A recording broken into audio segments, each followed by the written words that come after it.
ఆంధ్ర తెలంగాణలో తక్కువ ఫీజులతో high quality results ఇస్తున్న ఏకైక సంస్థ తిరుమల్ ఐఏఎస్ ఇన్స్టిట్యూట్. ఎడతెరిపి లేకుండా కురుస్తున్న భారీ వర్షాలతో నేపాల్ అతలాకుతలమవుతోంది. ఈ భారీ వర్షాల కారణంగా మృతుల సంఖ్య 112కు చేరిందని ఆ దేశ హోంమంత్రిత్వ శాఖ ప్రతినిధి కాట్మాండ్లో వెల్లడించారు.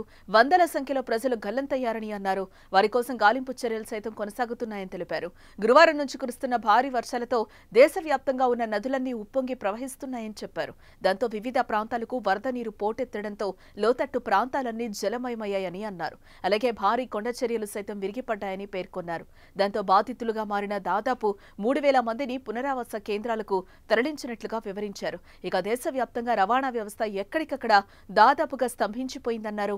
పలు ప్రాంతాల్లోని జాతీయ రహదారులను సైతం మూసివేశారని తెలిపారు. జాతీయ అంతర్జాతీయ విమాన సర్వీసులను సైతం తాత్కాలికంగా నిలిపివేసినట్లుగా చెప్పారు. ఎన్డీఆర్ఎఫ్, పోలీసులు, ఆర్మీ బలగాలు రంగంలోకి దిగి సహాయక చర్యలు చేపట్టాయని వివరించారు.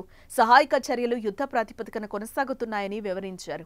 అందులో భాగంగా రహదారులపై భారీగా విరిగిపడిన కొండ చర్యల శిథిలాలను తొలగించే కార్యక్రమం జరుగుతోందని వివరించారు. ఇక ఈ భారీ వర్షాల ప్రభావం నేపాల్ రాజధాని ఖాట్మండ్ వ్యాలీపై తీవ్ర ప్రభావాన్ని చూపిందన్నారు.